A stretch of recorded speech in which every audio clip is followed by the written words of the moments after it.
सुनील, ज्याला मी गावाहून माझ्या घरी कामासाठी घेऊन आले होते, तो सुरुवातीला अगदी सामान्य आणि साधारण होता. परंतु अचानक त्याच्या वागण्यात बदल झाला.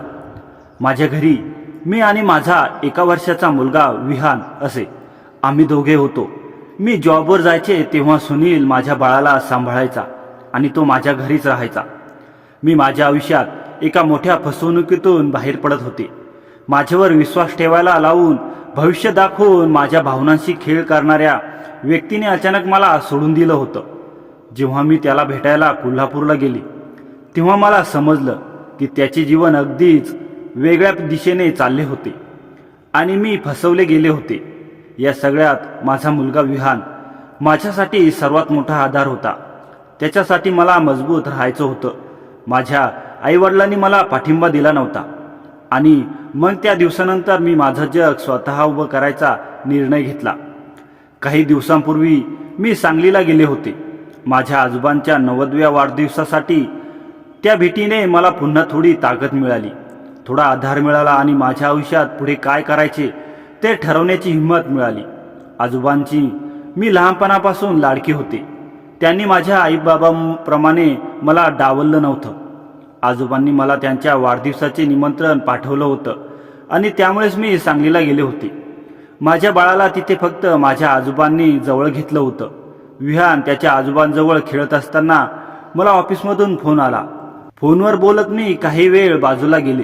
तेव्हा मी परत आले तेव्हा माझा विहान आजोबांकडे नसून घरातील एका नोकराकडे होता. मी जेव्हा पाहिलं की विहान त्या नोकराजवळ चांगला खेळत होता, मी माझ्या बाळाला त्या नोकरांच्या हातून घेतलं व तिथून जाऊ लागले. तेव्हा त्या नोकराने मला थांबवलं. तो म्हणाला, बाईसाहेब, मला थोडी मदत हवी आहे. पैशांची मदत नको, मला काम हवं आहे.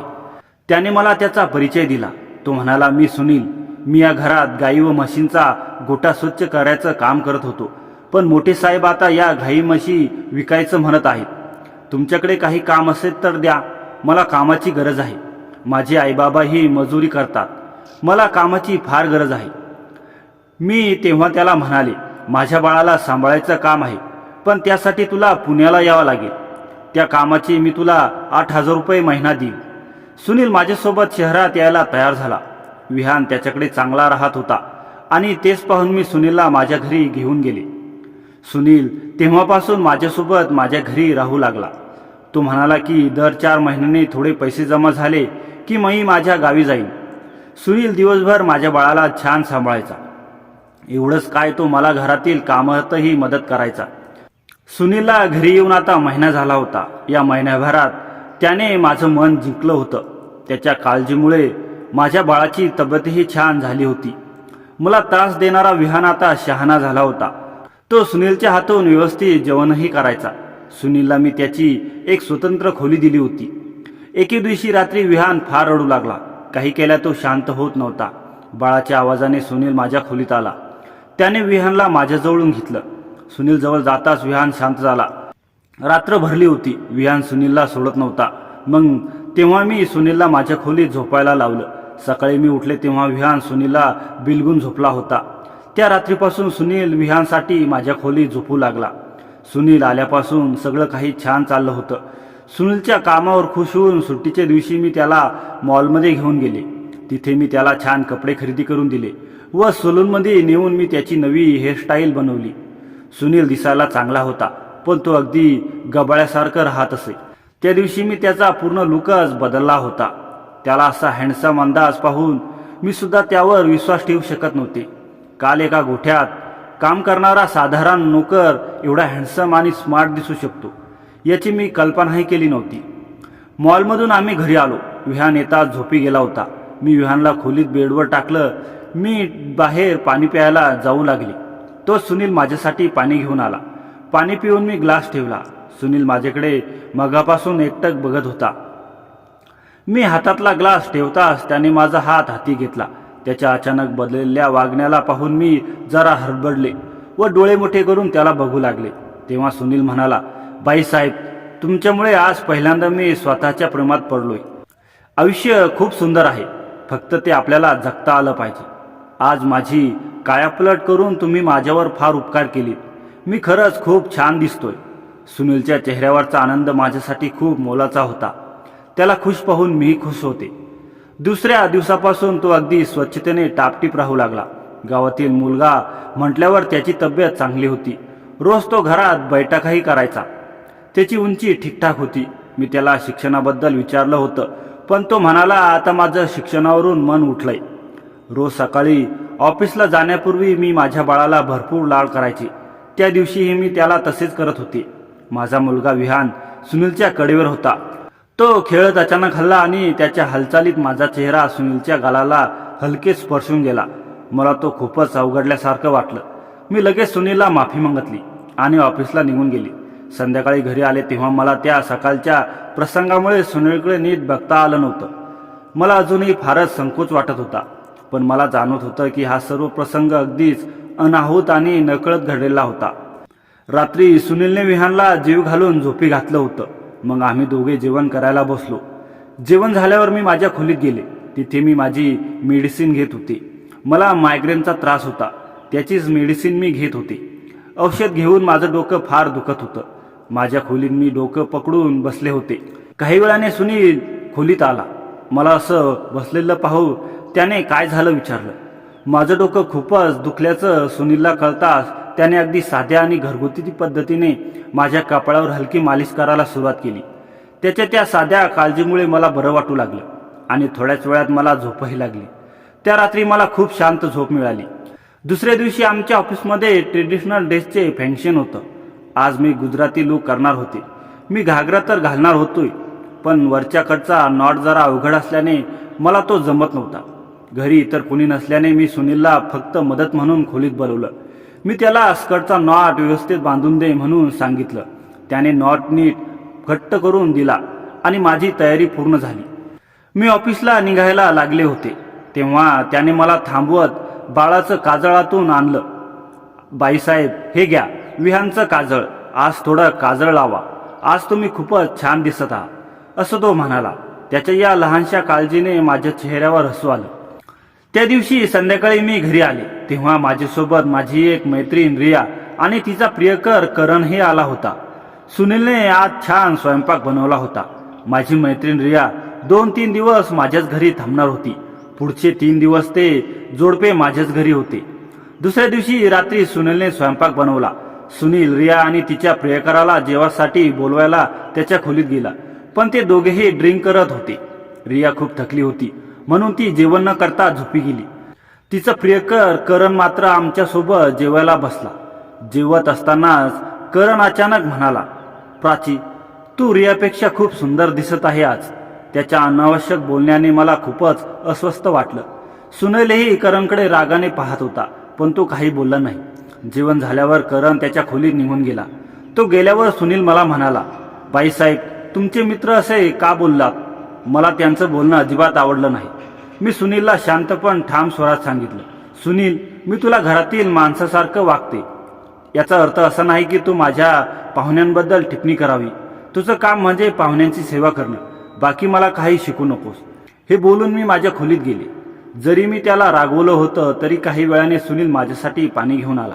मी औषध घेतलं आणि पाणी पिऊन झोपले. त्या रात्री मला वाटलं की सुनील आपल्याला खोलीत झोपला असेल, पण सकाळी डोळा उघडताच मला जाणवलं तो माझ्या पलंगाच्या बाजूला झोपला होता. कदाचित औषधांचा परिणाम किंवा थकवा म्हणून मी कधी झोपले कळलंच नव्हतं आणि तो कधी येऊन बसला तेही लक्षात नव्हतं. मी अजून नीट उठलेही नव्हते तेव्हाच माझ्यासमोर रिया उभी होती. तिने करणला माझ्यासमोर आणलं. त्याच्या हाताला मला तिची ओढणी बांधलेली दिसली. रिया म्हणाली, तुझ्या गावठी नोकराने माझ्या प्रियकराचा हात मोडलाय. सुनील तर सारखा नाही नाही म्हणून मान डोलत होता. तो म्हणाला, बाईसाहेब, मी काहीही केलं नाही.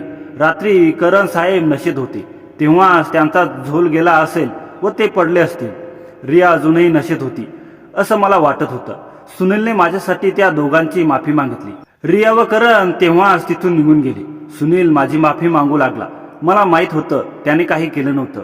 आज मी सुट्टी घेतली होती. बरेच दिवस झाले माझी धावपळ सुरू होती. आज जरा स्वतःला वेळ द्यावा म्हटलं. नाश्ता झाल्यावर मी पुन्हा एकदा झोप काढली. विहानही माझ्यासोबत झोपी गेला होता. उठल्यावर मला एक कॉफी हवी होती. मी सुनीलला कॉफी बनवण्यासाठी आवाज देत होते, पण त्याचा प्रतिसाद येत नव्हता. तो कुठे गेला असेल या विचाराने मी त्याच्या खोलीकडे गेले. त्याच्या खोलीत पोहोचताच दिसलं सुनील नुकताच अंघोळ करून बाहेर आला होता आणि तो स्वतःला व्यवस्थित तयार करत होता. त्याने अजून शर्ट घातला नव्हता. त्यामुळे मला पहिल्यांदा जाणवलं की तो खूप मेहनत करणारा तंदुरुस्त मुलगा आहे.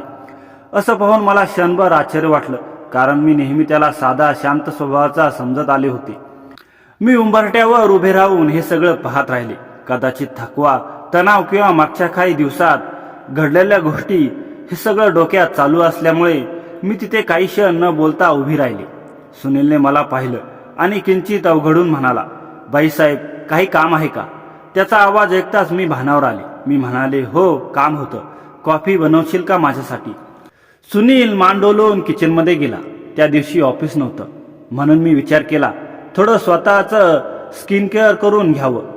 मग मी माझ्या खोलीत वॅक्सिंगचं सामान लावलं.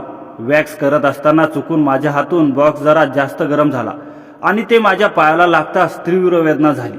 माझ्या तोंडून अचानक जोरात आवाज निघाला. तो आवाज ऐकता सुनील काळजीने पळत खोलीत आला. बाईसाहेब काय झालं? तो अक्षरशः घाबरून विचारत होता.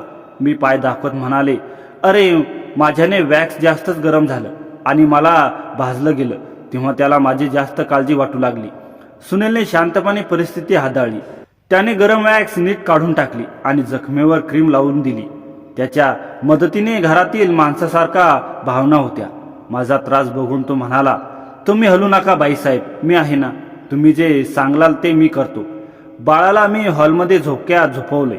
माझ्या बाळाची संपूर्ण जबाबदारी सुनील सुखपणे पार पाडत होता. त्याच्या जबाबदार वागण्याने मला दिलासा मिळाला. मी त्याला काही काम सांगितलं आणि त्याने ते केलं नाही असं आजपर्यंत झालं नव्हतं. तेव्हा खूप काळजीपूर्वक त्याने पार्लरच्या कामात माझी मदत केली. तेव्हा मी चेहऱ्यावर फेशियल करणार होते, पण हात दुखत असल्याने मला तेही जमत नव्हतं. सुनील म्हणाला, तुम्ही फक्त बसून राहा, मी मदत करतो. त्याने मला अगदी सौम्य सेल रिलॅक्शन मसाज करून दिली. त्यामुळे माझ्या चेहऱ्यावरची जळजळ, ताण आणि दुखणे कमी झाली. माझा तो दिवस पूर्णपणे आरामात गेला. मला जाणवत होतं की सुनील घरातलं प्रत्येक काम इतक्या दक्षतेने सांभाळत होता की तो कुठल्याही जबाबदारीत मागे नव्हता. परंतु त्याच्या वागण्यातील ती शांतता, निरीक्षण करणारी नजर आणि घरात मागच्या काही दिवसात घडणाऱ्या घटना यामुळे मनात एक वेगळाच प्रश्न घोळत होता. सुनील जितका साधा दिसतो तितकाच तो काहीतरी लपवतोय का? आज रात्री मी सुनीलला माझ्या खोलीत झोपण्यास नकार दिला. दिवसभर मी घरात बाहेर असते. किमान रात्री तरी मला माझ्या बाळाला विहानसोबत शांत वेळ घालवायला अधिकार होता. सुनील घरातील मदतनीस म्हणून काम करत होता, पण हळूहळू तो प्रत्येक गोष्टीत सतत माझ्याजवळ असू लागला होता. ते मला योग्य वाटत नव्हते. म्हणून मी त्याला शांतपणे सांगितलं, सुनील आजपासून तू हॉलमध्ये झोप. मला विहानला वेळ द्यायचा आहे. तो आईची माया विसरत चाललाय. सुरुवातीला विहान काही दिवस सुनील शिवाय झोपायला रडायचा, कारण तो त्याच्याशी खूप मायेने वागत असे. पण नंतर हळूहळू सगळं नॉर्मल झालं आणि विहानही शांतपणे झोपू लागला. या सगळ्यात मला एक वेगळाच बदल जाणू लागला. सकाळी उठल्यावर अंगावर विचित्र थकवा जाणवायचा, जणू रात्री माझी झोपच झाली नसावी असं काहीतरी. पाय हात दुखायचे, पाठीवर एक ओढल्यासारखं वाटायचं. मी एवढी थकते कशामुळे हा प्रश्न मला सतत त्रास देऊ लागला. काही दिवसांनी माझ्या अंगदुखीत इतकी वाढ झाली की बेडवरूनही उठणं अवघड होऊ लागलं. कामावर लक्ष लागेनासा झालं. शेवटी मी ऑफिसमधून आठवडाभराची रजा घेतली. थोडा आराम केला की ठीक होईल असं मी स्वतःला समजवून घेतलं. या काळात पूर्ण वेळ विहान सुनीलकडे असायचा. तो पूर्ण काळजीपूर्वक त्याच्याकडे लक्ष ठेवत असे. पण तरीही माझ्या मनात काहीतरी विचित्र शंकेचे सावट हळूहळू दाटू लागलं होतं. ते काय होतं हे मला सजून समजलं नव्हतं. त्या दिवशी मी कमरेला हात लावून शांत बसले होते. वेदना एवढी वाढली होती की ताठ बसणंही कठीण झालं होतं. रात्री उशिरा सुनील पाणी घेऊन माझ्या खोलीत आला. माझ्या वेदनी स्थिती पाहून तो म्हणाला, बाईसाहेब तुम्हाला खूप त्रास होतोय असं दिसतंय. जर हरकत नसेल तर मी तुमच्या पाठीला औषध लावून हलका मसाज करून देऊ का? कधी कधी त्यामुळे वेदना कमी होते. त्यावेळी दुखणं खूप वाढलं होतं, त्यामुळे मी त्याचा प्रस्ताव मान्य केला. परिसर शांत ठेवण्यासाठी आणि डोळ्यांना त्रास होऊ नये म्हणून मी खोलीतील मोठा लाईट बंद करून फक्त छोटा झिरो बल्ब चालू ठेवला. थोड्या मंद प्रकाशात मला जरा बरं वाटत होतं. सुनीलने नीटपणे औषध लावून मसाज करायला सुरुवात केली. काही वेळातच खरोखरच आराम मिळू लागला. वेदना थोडी थोडी कमी होत होती. मसाज करताना तो हळूहळू आवाजात म्हणाला, बाईसाहेब, तुम्हाला कधी विहानच्या बाबांची किंवा तुमच्या आयुष्याबद्दल जुन्या गोष्टींची आठवण येते का? तुम्ही एवढ्या जबाबदारीने सगळं सांभाळता, हे सगळं उघड असेल ना? क्षणभर मी शांत झाले. त्याच्या प्रश्नाचं सरळ उत्तर माझ्याकडे नव्हतं. मी फक्त म्हणाले, काही प्रश्नांची उत्तरं नसतात सुनील, ते तसंच राहू दे. मग तो काही न बोलता त्याचं काम करत राहिला. थोड्याच वेळात मला खूप हलकं वाटलं आणि त्या रात्री मी नीट झोपही घेतली.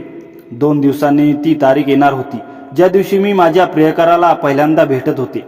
तो दिवस अखेर उजाडला. त्या दिवशी दिवसभर मी माझं मन कोणत्या ना कोणत्या कामात व्यस्त करायचा प्रयत्न केला, पण रात्रीच्या अंधारात मला माझ्या प्रियकराची आठवण जास्तच येत होती. आज तो माझ्यासोबत नसला तरी तो माझ्या बाळाचा बाप होता. विहानला पाहून रोज मला त्याची आठवण येत असे. आज मी माझ्या भावना लपवू शकले नाही. विहान माझ्या शेजारी शांत झोपला होता, पण मला माझ्या भावनांच्या गोंधळात त्याचं भानच राहिलं नव्हतं. त्या दिवशी मी माझं औषध घेणं विसरले होते. तेवढ्या सुनील माझ्या खोलीत पाणी घेऊन आला. मला रडताना पाहून तो हळू आवाजात म्हणाला, बाईसाहेब, आधी पाणी घ्या, शांत व्हा. त्याने मला पाणी प्यायला दिलं आणि मग औषधही दिलं. माझ्या आवाजाने विहान हलकासा कुजबूज करू लागला. तो उठू नये म्हणून सुनीलने अतिशय काळजीपूर्वक मला बाहेर नेऊन त्याच्या खोलीत बसवलं, जेणेकरून बाळाची झोप मोडू नये. तिथे पोहोचताच मी भावनांनी भारावून गेल्यामुळे सुनीलच्या खांद्यावर डोकं ठेवलं. त्या क्षणी मला फक्त कोणीतरी माझं मन शांत करणारं अशी गरज वाटत होती. सुनील काही न बोलता बसला होता, फक्त माझे अश्रू पुसत होता. जणू परिस्थिती समजून तो फक्त आधार देत होता. सुनील, मला आज फार एकटं वाटतंय, मी कुजबुजून म्हटलं. तो हळू आवाजात म्हणाला, बाईसाहेब, मी इथेच आहे. तुम्हाला शांत बसायचं असेल किंवा बोलायचं असेल तर बोला, मी ऐकतोय. त्याच्या बोलण्यात आदरही होता आणि काळजीही. मी डोकं त्याच्या खांद्यावर ठेवून बसले आणि रडता रडता कधी झोप लागली ते कळलंच नाही. सकाळी जाग आली तेव्हा मी एकटीच त्याच्या खोलीत होते. सुनीलचा शर्ट खुर्चीवर ठेवलेला दिसला, पण सुनील स्वतः तिथे नव्हता. मी बाहेर आले तेव्हा समोरील दृश्य पाहून मी थबकले. सुनील विहानला दूध बिस्किट खाऊ घालत होता, तेही अतिशय प्रेमाने. जणू बाळ रडू नये म्हणून त्याने सकाळपासून संपूर्ण जबाबदारी उचलली होती. काही काळ मला माझ्या भावनांच्या गोंधळाने बाळाचा विसर पडला होता, पण सुनीलने मात्र दोघांची काळजी घेतली होती. रात्री मानसिक थकव्याने माझी झोप उशिरा झाली होती. दिवसभर सुनीलने माझ्याशी नजरेला नजर मिळवली नाही, जणू तो आदराने एक सीमा पाळत होता. त्याच दिवशी रिया मला भेटायला घरी आली. तिच्या येण्याने माझ्या आयुष्यातील गोंधळ आणखी एका वळणावर जाणार होता, हे मला अजून जाणवत नव्हतं. रिया आज सुनीलकडे बघतही नव्हती. तो तिला पाणी घेऊन खोलीतून बाहेर गेला. त्यानंतर थोडा वेळ गप्पा गोष्टी करून रिया जायला निघाली. जाताना ती मला म्हणाली, जेवढ्या लवकर होईल तेवढ्या लवकर तुझ्या सहायकाला इथून काढून टाक, तो दिसतो तेवढा साधा नाहीये. मी तिचं बोलणं मनावर घेतलं नाही. रोजप्रमाणे रात्री जेवण झाल्यावर सुनीलने मला पाण्याचा ग्लास माझ्या खोलीत आणून दिला. त्याने विहानला झोपी घातलं. तेव्हा विहान आज हॉलमध्ये झोपला होता आणि सुनील त्याच्यावर लक्ष ठेवत होता. मी माझ्या खोलीचा लाईट बंद करून झोपी गेले. काही वेळाने विहानचा आवाज मला ऐकू आला. त्याच्या आवाजाने मला जाग आल्यासारखं वाटलं. मी उठणार होते, पण तेव्हाच तो लगेच शांत झाला. काही वेळाने मला खोलीचा दरवाजा हल्ल्याचा आवाज आला. मी बारीक नजरेने बघत होते. सुनील माझ्या खोलीत आला होता. त्याने माझ्याजवळ येऊन पाहिलं की मी झोपले आहे की नाही, आणि नंतर त्याने माझा मोबाईल हातात घेतला. मग काय, मी पटकन खोलीचा लाईट सुरू केला. मला जाग पाहून तो थोडा दचकला. मी माझा मोबाईल परत घेतला आणि म्हणाले, सुनील, हे काय चाललंय? तू यावेळी इथे काय करतोस? काही नाही, म्हणून त्याने तिथून निघण्याचा प्रयत्न केला. तेव्हा मी त्याला माझ्या आणि रियामधील संभाषणाबद्दल सांगितलं आणि त्याला एक व्हिडिओही दाखवला, जो मला रियाने दुपारी दाखवला होता, ज्यात सुनील करणसोबत वाद घालताना दिसत होता. मी त्याला विचारलं की हे काय होतं? तू माझ्या अतिथींसोबत असं उद्धटपणे कसं काय वागतोस? तेव्हा त्याने स्पष्ट केलं, करण सरांचा उद्देश रात्री चुकीचा होता, ते माझ्या लक्षात आलं आणि म्हणून मी त्यांच्याशी वरचढ बोललो होतो. या घरातील कामांसोबतच इथल्या व्यक्तींची काळजी घेणं ही माझं कर्तव्य आहे, कारण मी या घरातलं मीठ खाल्लंय. मी त्याची गोष्ट समजून घेतली, कारण करणलाही मी जाणून होते. सुनीलचं बोलणं ऐकून मी म्हणाले, ठीक आहे, मी तुझं बोलणं मान्य केलं, पण तू मला झोप येण्यासाठी ते औषध का देत होतास? आज मी तुला तुझ्या हातातून पाण्यात ते टाकताना पाहिले. हे सगळं न सांगता तू असं का करत होतास? मला जे काही कळालंय त्यामुळे मला वाटतंय तू काहीतरी चुकीचं करत होतास. आता हे सगळं स्पष्ट करून सांग आणि मग कायमचा शांतपणे गावी निघून जा. मी एवढं म्हणताच सुनील शांतपणे बोलू लागला. बाईसाहेब, तुम्ही समजत आहात तसं काहीही घडलं नाही. तुम्हाला त्रास होऊ नये म्हणूनच मी तुमच्या पाण्यात झोप येण्याचं औषध घालत होतो, जेणेकरून तुम्हाला विश्रांती मिळेल. कालही तुम्ही माझ्याजवळ आल्यावर तुम्हाला लगेच झोप लागली. एवढंच झालं. तो थोडा थांबला आणि पुढे म्हणाला, काही दिवसांपूर्वी मी तुम्हाला रात्री फोनवर बोलताना पाहिलं होतं. तुमच्या बोलण्यातून मला कळालं की तुम्ही तुमच्या पूर्वीच्या ओळखीच्या व्यक्तीला पुन्हा भेटणार होतात आणि ती भेट इथे घरातच ठरली होती. त्या व्यक्तीबद्दल मला काही गोष्टी माहिती झाल्या होत्या आणि मला वाटलं की तो तुम्हाला पुन्हा त्रास देईल. सुनीलचं बोलणं ऐकून मी थोडी गप्प झाले. तो पुढे म्हणाला, मी तुमच्यावर कोणताही धोका किंवा वाईट प्रसंग येऊ नये म्हणूनच तुम्हाला झोपू येईल असं औषध घातलं होतं, जेणेकरून तुम्ही त्या व्यक्तीला भेटायला जाणार नाही. माझा हेतू चुकीचा नव्हता. फक्त तुम्ही सुरक्षित राहावंसं एवढंच वाटलं होतं मला. तुम्ही विहानच्या बाबांना भेटणार होता ना, पण तो तुमच्याशी खोटं बोलतोय. तुमच्या बाळाला तुमच्यापासून घेण्यासाठी तो तुमच्या जवळ येतोय. त्याने त्याच्या पहिल्या बायकोला डिवॉर्स दिला नाही. तो तुमच्याशी खोटं बोलतोय. सुनीलच्या तोंडून ती सगळी माहिती ऐकून मी गोंधळले. मी पूर्ण आश्चर्यचकित होऊन त्याला म्हणाले, तू आहेस तरी कोण? एवढी सगळी माहिती तू कशी मिळवलीस? तेव्हा तो हसला आणि म्हणाला, तुमच्या आजोबांनी मला तुमचा फोटो दाखवला होता. तुम्हाला बघताच मला वाटलं की मला तुमच्या जवळ राहायचं आहे आणि तुम्हाला सुरक्षित ठेवायचं आहे. माझ्या आजोबांनी माझं मन पाहिलं आणि मला एक संधी दिली. त्याने सांगितलं की त्याचा हेतू फक्त मदत आणि सुरक्षितता ठेवण्याचा होता आणि त्याने आमच्या जीवनात सकारात्मक बदल घडवण्यासाठी प्रत्येक पावलावर काळजी घेतली. सुनील 25 वर्षाचा होता, नोकरीत सक्षम आणि त्याचा ध्यास फक्त आमच्या भल्यासाठी होता. त्याने माझ्या आयुष्यातील प्रत्येक धोक्याला तोंड दिलं, माझ्या बाळाच्या सुरक्षितेची काळजी घेतली आणि आमच्यातील विश्वास आणि प्रेम वाढवलं. आज मी चेतन उर्फ सुनीलसोबत खूप समाधानी आहे. आमच्या जीवनात आता फक्त प्रेम, विश्वास आणि आनंद आहे. सुनील सारखा व्यक्ती मला मिळाल्यामुळे माझं जीवन समृद्ध झालं आणि माझ्या प्रयत्नांना यश मिळालं. मंडळी, खरं प्रेम आणि विश्वास हेच आपल्याला कठीण परिस्थितीत उभं राहायला शिकवतं. जे खरं आहे ते आपल्याला सुरक्षित ठेवतं आणि जीवनात खरा विजय फक्त प्रेम, धैर्य आणि समजूतदारपणामुळेच मिळतो. तर मित्रांनो, कथा कशी वाटली कमेंट करून नक्की सांगा आणि आपल्या चॅनलवर नवीन असाल तर चॅनलला सबस्क्राईब करायला विसरू नका. तोपर्यंत धन्यवाद.